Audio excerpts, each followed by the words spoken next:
So recently I was asked by my 15-year-old daughter as part of her school project, what's the importance of maintaining a good credit score?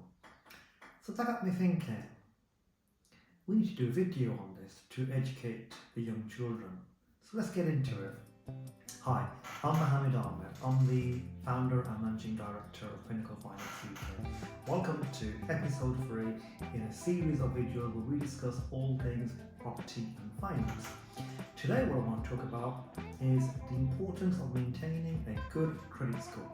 Okay, now I'm going to break this down into two videos. So one video which I'm going to do later on is going to talk about what affects a credit score and how to improve it. Okay, and because it's such a large area, I don't want to do it all in one. So that will be on a separate video. Today what I want to talk about is the importance of a credit score and how it impacts us in our daily lives. And I think young children are not taught this in school. I think it's so important to teach them the importance of it. I actually did a talk on this at an event a few years ago, and I spoke about the importance of a credit score.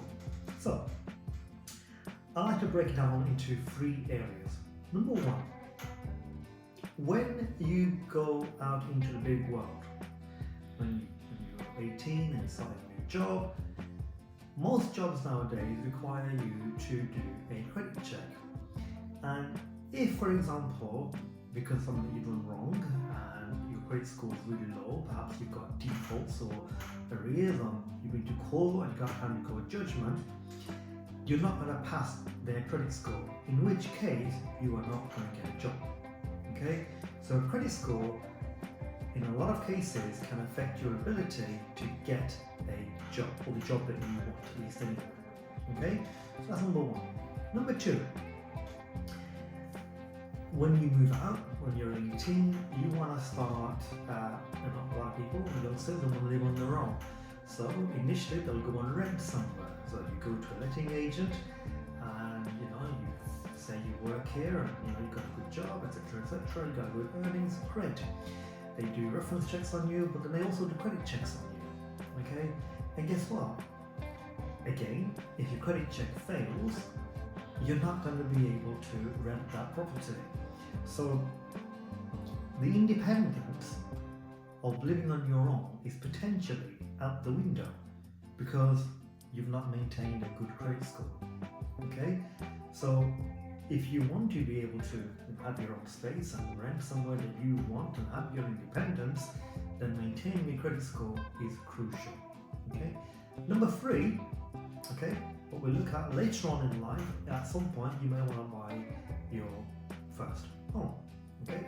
Be that be for investment or to live in, but the point is you want to buy your first home. Now I remember when I was about, 19, 20 maybe, when I bought my first property, I had no clue. In fact, when I got into banking, the first time when I got into banking at the age of 18, so nearly 21, 22 years ago, I hadn't the foggiest clue what a credit score was, what an overdraft was, nothing. And I think it's a shame that we're not taught these things in school at a young age.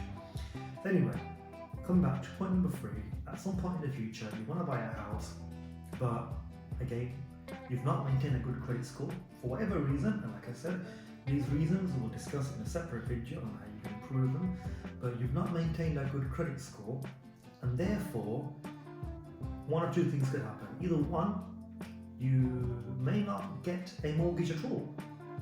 Okay, so all that time you saved up to buy your own place, and everyone has aspirations and dreams to get on the property ladder and buy the first property. You may not be able to achieve that because you've not maintained a good credit score. Okay, alternatively, because for example, we are whole of market brokers, so we have over 300 different lenders. So it may be that we will get you a mortgage, but it may not be a tier 1 lender, which is your high street lenders. It might be your tier 2s, your tier 3, which are more specialist lenders who will consider your circumstances, who will consider your credit score, but because they're taking a risk on you, they're going to charge you a much higher rate of interest. Nobody wants to pay more if you can help it. Okay, so those are the 3 key areas that I want to highlight. today. There are obviously many other reasons why it's important to maintain a good credit score, but those to me are the fundamentals. And if I was to pass on a message to the young generation, like I did to my daughter as part of a school project, I said you need to maintain a good credit score because it's going to impact you in so many different ways later on in life. Okay, I hope you will find that useful. Okay, I hope you took some away from that. As I mentioned, for a lot of us oldies, perhaps we know this and we take it for granted, or perhaps it's been a bit of a refresher. But certainly for the younger generation, this video is really targeted to the young teenagers who are entering into their adulthood, into their world of working and employment. So it's really, really important to do that. If you have any questions, you want to find out more, get in touch with the team, call us the usual number on the number below, 0800 799 9869. Have a good one, guys. I'll see you in the next one. Take care. Bye for now.